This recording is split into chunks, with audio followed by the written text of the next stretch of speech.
जोशीमठ के हालात लगातार बिगड़ रहे हैं। सवाल शहर के अस्तित्व पर आ चुका है और संकट लोगों पर है कि आखिर वो जाएं तो कहां जाएं। इन चुनौतियों के बीच, संकट की इस घड़ी के बीच, चमोली के प्रभारी मंत्री धन सिंह रावत को भी अपनी जिम्मेदारी का एहसास हुआ और वो भी जोशीमठ पहुंचे, प्रभावितों से मुलाकात की, जमीन पर जायजा लिया, देखा लोगों के घरों में किस तरीके के हालात हैं। और उनके साथ उत्तराखंड बीजेपी के प्रदेश अध्यक्ष महेंद्र भट्ट भी थे। महेंद्र भट्ट क्योंकि बद्रीनाथ के पूर्व विधायक भी हैं और जोशीमठ जाकर उन्होंने भी परिस्थितियां देखी कि क्या चुनौतियां हैं इस मामले में। हालांकि मुख्यमंत्री पहले ही जोशीमठ का जायजा ले चुके हैं, लगातार बैठकें भी हो रही हैं और प्रधानमंत्री ने भी फोन पर पूरे हालात समझे हैं। ये घटना का समाचार आया है, उनका कार्यालय लगातार जानकारी लेता रहा है, लगातार चिंता करता रहा है। और आज अभी आपसे बात से पहले माननीय प्रधानमंत्री जी ने दूरभाष पर मुझसे काफ़ी डिटेल में सारी जानकारी ली है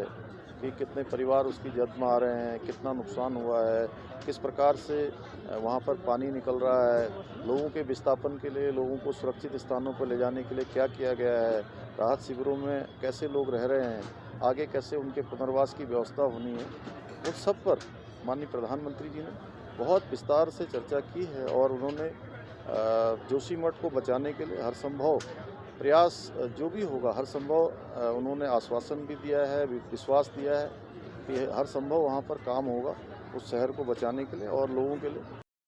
सरकार दावे तो पहले दिन से कर रही है, लेकिन धरातल पर लोगों को कितना फायदा हो रहा है? जो लोग परेशान हैं, जिनके घर टूट चुके हैं, रहने लायक नहीं हैं, उन्हें किस तरीके से रखा जा रहा है, इसे लेकर भी बहुत सारे सवाल हैं। और कुछ ऐसे ही सवाल कांग्रेस की ओर से भी उठाए गए हैं। कांग्रेस के नेता जोशीमठ पहुंचे, वहां उन्होंने जायजा लिया, लोगों से बातचीत की, समझने की कोशिश की हालात को, और साथ में सरकार की ओर से अब तक उठाए गए कदम और सरकार की ओर से की जा रही मदद को लेकर भी तंज कसा है, सवाल उठाए हैं। सवाल विस्थापन को लेकर भी है।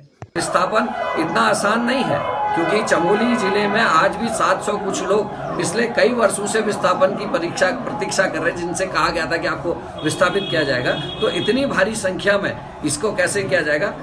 हम एक कमेटी यहाँ और बनाने जा रहे हैं, जिसमें हमारे संग जूलॉजिस्ट भी होंगे, आदरणीय विधायक जी उसमें होंगे, आदरणीय विक्रम सिंह नेगी जी विधायक उसमें होंगे, आदरणीय गोदियाल जी उसमें होंगे, आदरणीय मनीष खंडूरी जी होंगे और कुछ जूलॉजिस्ट होंगे, अनुकृति जी होंगे। और संकट बहुत बड़ा है, सवाल भी बहुत ज्यादा हैं, इसीलिए इस पर अब सियासत भी तेज हो चुकी है। कांग्रेस अपने तरीके से इस मुद्दे पर सरकार को घेरने की हर संभव कोशिश कर रही है, सरकार के दावों पर सवाल उठा रही है और सरकार पर हमले भी बोल रही है। पाशवत हो रहा है, अगर आप लोगों की नॉलेज में ये बात होगी भी, तो ऐसा नहीं है।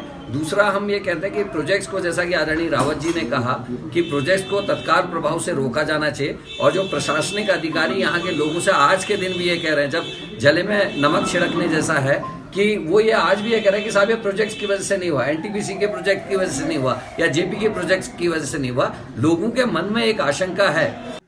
जोशीमठ के लिए किसने क्या किया, किसने क्या नहीं किया, इसे लेकर अब ब्लेम गेम तेज हो चुका है। आरोप प्रत्यारोप का दौर चल रहा है। बीजेपी के प्रदेश अध्यक्ष पहले ही ये कह चुके हैं कि इसके लिए कांग्रेस जिम्मेदार है, कांग्रेस ने वक्त रहते कदम नहीं उठाए। और कांग्रेस को यह लग रहा है कि बीते 6 साल से तो भारतीय जनता पार्टी ही उत्तराखंड में है, उसकी सत्ता है, तो फिर उसने सही वक्त पर यहाँ लोगों को राहत पहुंचाने के लिए क्यों उपाय नहीं किए। चिट्ठी हम मुख्यमंत्री को दे चुके।